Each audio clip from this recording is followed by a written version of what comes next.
السلام عليكم ومرحبا بكم في القناة ديالي. اليوم بغيت نشارك معكم الكوتليت بواحد الطريقة كيجي في الكوكوط، كيجي رائع وكيجي رطب والمذاق ما نعاودش ليكم. خليكم مع الفيديو حتى الاخير وما تبخلوش عليا، اللي تفرج في الفيديو ما يبخلش عليا بلايك واشتراك والبارطاج باش يبقى يوصلكم كل جديد.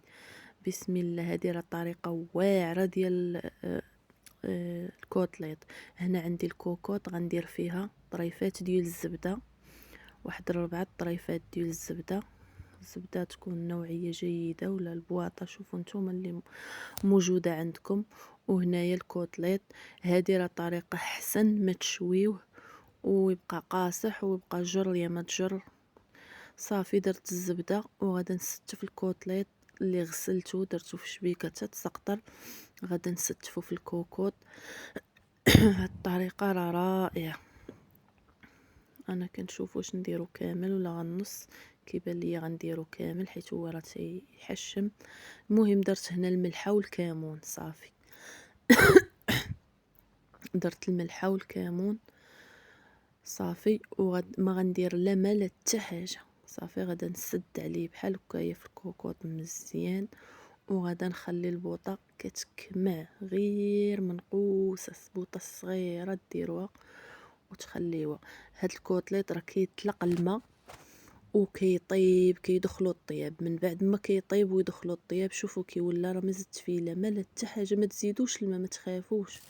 صافي غنلقاه طلق هداك ليدام. واصلا الكوكوط ملي كطلي كتلقاي الكوكوط، انا مع تنطل مره كنخاف ولا يتحرك، كنلقى الكوكوط فيها قياس شي 3 الكيسان تاع الماء، هو تيطلق واحد الماء. صافي هنا راه قلبته دخلو الطياب. من بعد ما طاب غادا وكيطلق ليدام وديك المليحه والكمون كيجي واعر. غادا نحاول نهز بشويه ونستفو في اللاطه بحال هكايا. كنستفو في اللاطه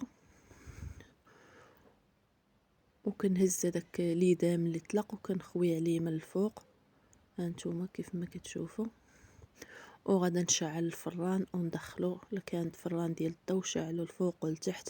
راه كيتحمر واحد التحميره زوينه، واهم حاجه كيجي رطب رطب، ما كتضيع فيه حتى حاجه وما كتبقاوش تجابدوا معاه. شوفوا هنا تبارك الله مني تحمر كيفاش ولا، كتاكلوه طيب رطب ومقرمل.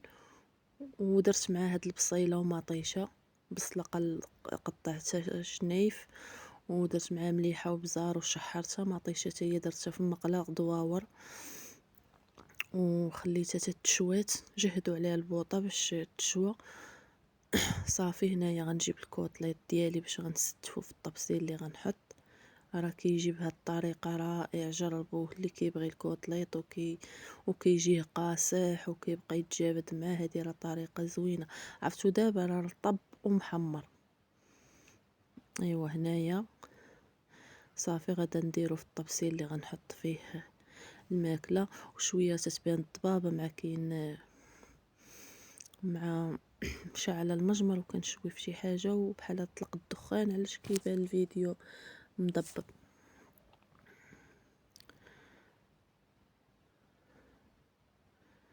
صافي هنايا الطبسيل ديالنا راه غنفرش فيه شويه ديال الخس. كنتمنى تجربوا هاد الكوتليت، تجربوه راه كيجي رائع. فرشوا المعدنوس، لا ما عندكمش المعدنوس فرشوا هذيك مطيشه والبصله اللي شويت انا، فرشوها من التحت ولا ديروها من الجناب وحطوا الكوتليت الوسط، راه كتجي زوينه. انا ما عنديش الخس، ماشي ما عنديش كاين، ولكن غير ما غسلتوش ووجدته هذا دغيا كيبرد.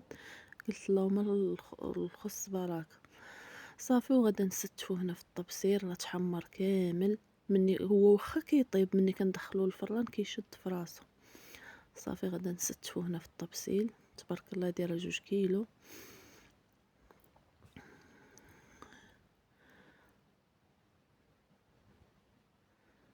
صافي غادا نستفو هنا وغادا نقدمو لكم بالصحه والراحه. وكنتمنى يعجبكم هذا الفيديو، واللي تفرج فيه ما يبخلش عليا بلايك اشتراك البارطاج باش يبقى يوصلكم كل جديد. كنشكر الناس اللي داخلين عندي وكيتفرجوا فيا وكيخليو ليا تعاليق زوينين. كنشكركم بزاف بزاف، وكنقول لكم جربوا هاد الطريقه ديال الكوتليت، راه في الكوكوط كيجي رائع، كيجي طيب وكيجي رطب. المهم راه الدخان كتبان غير الضبابه، هو راه تبارك الله محمر مقرمل. شوفوا تبارك الله كي كيبان. صافي، وديروا معاه واحد فليفله حاره من الفوق، شويوها وحطوها. هنايا انا درت هاد القطبان ديال القلب، شويتهم بوحدهم وحطيتهم من الفوق. تنتمنى تفرجوا في الفيديو